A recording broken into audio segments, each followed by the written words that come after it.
के बारे में बताऊंगी और उसके कुछ कैरेक्टरिस्टिक्स के बारे में आपको डिस्कस करूंगी।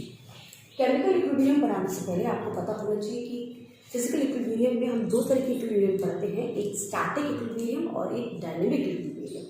स्टैटिक इक्विलिब्रियम में क्या होता है, सपोज करो इस ऑब्जेक्ट में हम फोर्स लगा रहे हैं F और इस ऑब्जेक्ट में किसी डायरेक्शन में फोर्स लगा रहे हैं, तो जो आपका ऑब्जेक्ट है मूव नहीं करेगा, वो ऑब्जेक्ट वहीं पे स्टेशनरी रहेगा।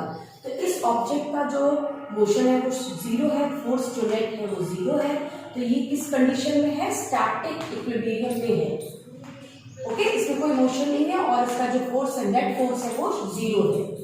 दूसरा हमारा जो है, आप एक और देखेंगे, एक हमारा एग्जांपल है, एक बकेट है और इसमें हमने एक नल खोल दिया, उसमें पानी भरा जा रहा है। जितना होल इस नल का है उतना ही होल हमने इसमें नीचे रख दिया। पानी जितना फोर्स से आ रहा है उतने फोर्स से निकल रहा है और एक समय आएगा जिसमें पानी का लेवल जो है उतना ही रहेगा, कांस्टेंट रहेगा, पानी का लेवल चेंज नहीं होगा, पानी का लेवल कांस्टेंट रहेगा। तो इसे हम कहते हैं डायनेमिक इक्विलिब्रियम। तो इक्विलिब्रियम अगर हम देखें फिजिकली तो कितने होते हैं, स्टैटिक इक्विलिब्रियम और डायनेमिक इक्विलिब्रियम। स्टैटिक में ऑब्जेक्ट जो है वो मूव नहीं कर रहा, यहाँ पे रिएक्शंस हो रही है, यहाँ पे कोई रिएक्शन नहीं है, यहाँ पे रिएक्शन हो रही है, रिएक्शन हो रही है, यहाँ पे जितना पानी लेवल वाटर का आ रहा है उतना पानी आ रहा है, उतने ही फोर्स से उतना पानी जा रहा है। तो आपका जो वाटर का लेवल है वो क्या है, कांस्टेंट है। तो इसका मतलब क्या हुआ कि रिएक्शन हो रही है लेकिन आपका जो वाटर का लेवल है वो कांस्टेंट है, दैट इज डायनेमिक इक्विलिब्रियम में ये अटेंड किया हुआ है। तो दो इक्विलिब्रियम हो गए, एक स्टैटिक इक्विलिब्रियम और दूसरा डायनेमिक इक्विलिब्रियम। तो हम आगे पढ़ेंगे केमिकल इक्विलिब्रियम क्या होता है। केमिकल इक्विलिब्रियम में अगर हम देखेंगे तो एक रिएक्टेंट होगा और एक प्रोडक्ट। रिएक्टेंट जब रिएक्ट करेगा तो प्रोडक्ट बनेगा, रिएक्टेंट जो है वो चेंजेस इनटू प्रोडक्ट। ठीक है, फर्स्ट जब हम रिएक्शन कर रहे हैं, रिएक्टेंट ले रहे हैं, तो उसका कंसंट्रेशन कुछ होगा, रिएक्टेंट का कंसंट्रेशन ज्यादा होगा, प्रोडक्ट का कम होगा। सब कुछ कंडीशन में क्या होगा कि रिएक्टेंट का concentration after some time reaction का कंसंट्रेशन कम होता जाएगा, प्रोडक्ट का बढ़ेगा। लेकिन ऐसा कंडीशन आएगा जहां प्रोडक्ट कुछ कंडीशन के बाद प्रोडक्ट जो है वो फिर से क्या इसमें चेंज हो रहा है, रिएक्टेंट में। तो जो रिएक्शन रिएक्टेंट से प्रोडक्ट की तरफ जा रहा है उसे हम कहते हैं फॉरवर्ड रिएक्शन, और जो रिएक्शन प्रोडक्ट से रिएक्टेंट में जाता है उसे हम कहते हैं बैकवर्ड रिएक्शन। दोनों रिएक्शन एक साथ कंटिन्यूसली चल रही है तो हमको लगता है जो आपका प्रोडक्ट का कंसंट्रेशन है वो कांस्टेंट है, कुछ समय के बाद लगता है कि प्रोडक्ट कंसंट्रेशन कांस्टेंट है। तो यहाँ पे क्या है, इस रिएक्शन के अंदर इक्विलिब्रियम अटेंड हो चुका है। तो जहां पर आपका कंसंट्रेशन कांस्टेंट है प्रोडक्ट का, और अगर हम देखें कुछ कंडीशन में रिएक्टेंट का कंसंट्रेशन देखें तो भी वो कांस्टेंट हो जाएगा, तो उस कंडीशन को हम कहते हैं इक्विलिब्रियम। और यहाँ पे रिएक्शन की बात करें, रिएक्टेंट और प्रोडक्ट की, तो इसे हम कहते हैं chemical equilibrium.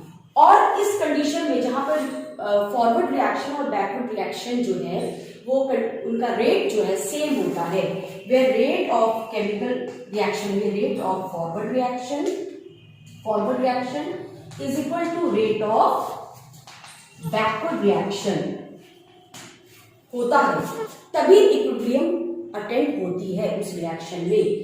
Rate of forward and rate of backward reaction should be equal. तो यहाँ पर तभी क्या होगा, ये रिएक्शन इक्विलिब्रियम होगा।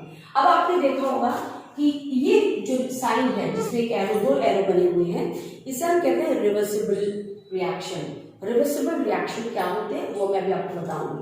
तो सबसे पहले ये रेट ऑफ रिएक्शन जो हमारा फॉरवर्ड और बैकवर्ड इक्वल है, तो ये कौन सा है, रिएक्शन हो रही है लेकिन हमको लगता है कि रिएक्शन नहीं हो रही है ना, प्रोडक्ट का कंसंट्रेशन से कांस्टेंट है, तो हमें लगता है कि हमको इस तरह से लगेगा कि रिएक्शन कंप्लीट हो गई है और रिएक्शन खत्म हो गई, लेकिन रिएक्शन चलती रहती है, अंदर रिएक्शन हो रही है। तो इस रिएक्शन को इस कंडीशन को कहते हैं डायनेमिक प्रोसेस या डायनेमिक रिएक्शन। तो जो आपका केमिकल इक्विलिब्रियम है, सबसे पहला जो आपका कैरेक्टरिस्टिक होगा कि वो डायनेमिक नेचर का होता है। उसमें हमको लगता है कि रिएक्शन हो रही है, रिएक्शन नहीं हो रही लेकिन अंदर रिएक्शन हो रही है, रिएक्टेंट प्रोडक्ट में चेंज हो रहा है और प्रोडक्ट रिएक्टेंट में कंटिन्यूसली चेंज होता जाता है।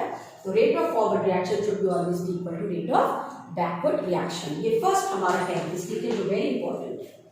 अब हम लोग सेकंड क्या देखेंगे कि मैंने आपको बताया कि एक रेट ऑफ बैकवर्ड रिएक्शन और फॉरवर्ड रिएक्शन में केमिकली ये क्या होते हैं, डायनेमिक होते हैं। अब ये वाला जो सिग्नेचर है, ये साइन जो है, ये क्या है, ये साइन कहलाता है रिवर्सिबल रिएक्शन, रिवर्सिबल रिएक्शन। अब रिवर्सिबल रिएक्शंस क्या होते हैं, जहां पर रिएक्टेंट प्रोडक्ट में चेंज होगा और प्रोडक्ट जो है फिर से किस में चेंज हो जाएगा, रिएक्टेंट में। कुछ ऐसे रिएक्शंस होते हैं जिसे हम कहते हैं irreversible reaction.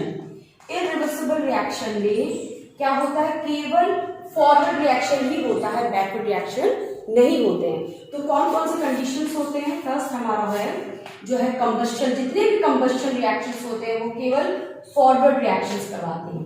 For example carbon plus oxygen gives carbon dioxide plus heat, यह हमारा कंबस्शन रिएक्शन।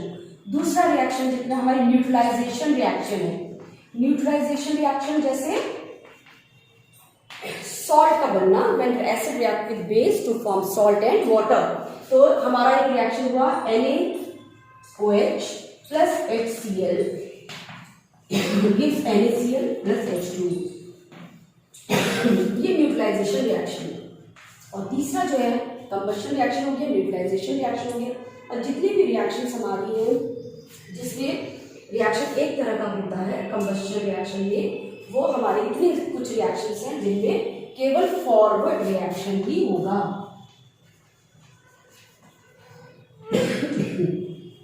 केवल फॉरवर्ड रिएक्शंस होते हैं, उन्हें हम इररिवर्सिबल रिएक्शंस कहते हैं।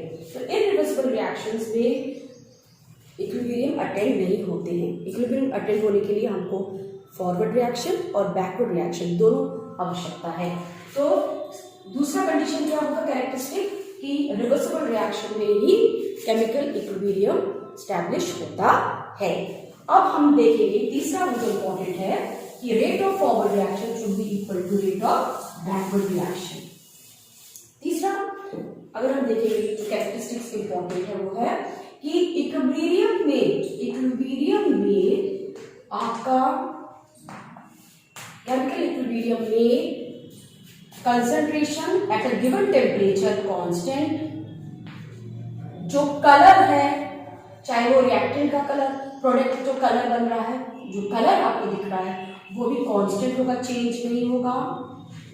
प्रेशर कांस्टेंट होगा, प्रेशर कांस्टेंट होगा, और pressure constant, temperature constant, colour constant, density also constant. तो इस कंडीशन में जितनी भी आपकी फिजिकल प्रॉपर्टीज हैं वो कांस्टेंट होंगे। तो केमिकल इक्विलिब्रियम में जितने फिजिकल आपके प्रॉपर्टीज हैं वो कांस्टेंट दिखाई देते हैं, कांस्टेंट होते हैं। तो अगर हम कैरेक्टरिस्टिक्स की बात करें, इक्विलिब्रियम की कैरेक्टरिस्टिक्स की पहली बात है कि rate of forward reaction, this are the characteristics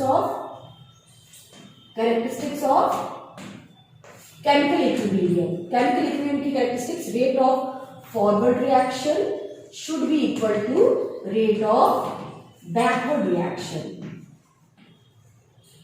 backward reaction दूसरा, जब आपका रेट ऑफ फॉरवर्ड रिएक्शन और रेट ऑफ बैकवर्ड रिएक्शन दोनों सेम होते हैं तो वो कौन सा नेचर होता है, डायनेमिक नेचर, डायनेमिक प्रोसेस होता है या डायनेमिक इन नेचर।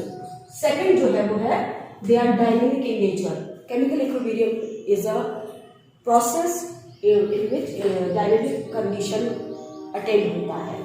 तीसरा जो है इम्पॉर्टेंट है कि इसमें जितने भी फिजिकल प्रॉपर्टीज हैं वो कांस्टेंट होते हैं, फिजिकल प्रॉपर्टीज कांस्टेंट होते हैं, चाहे वो हमारे भी बताया मैंने, concentration constant, colour constant, pressure constant and density constant रहती है at the chemical equilibrium point.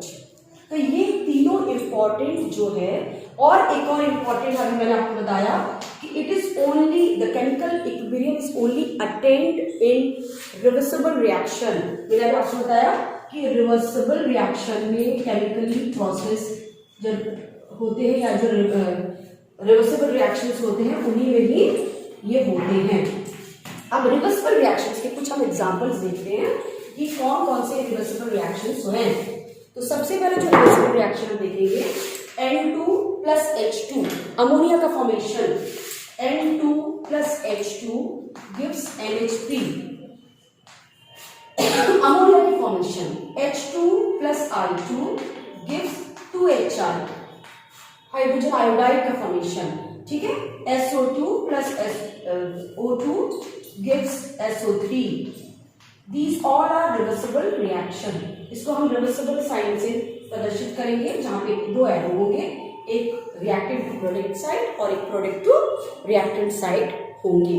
So these all reactions are reversible reaction. So chemical equilibrium की जो मेन इंपॉर्टेंट कैरेक्टरिस्टिक्स हैं वो ये है, they are dynamic in nature, the rate of forward reaction should be equal to rate of forward backward reaction, physical properties constant होती हैं, और ये ओनली जो केमिकल इक्विलिब्रियम है वो अटेंड होता है ओनली रिवर्सिबल रिएक्शन के लिए. Thank you.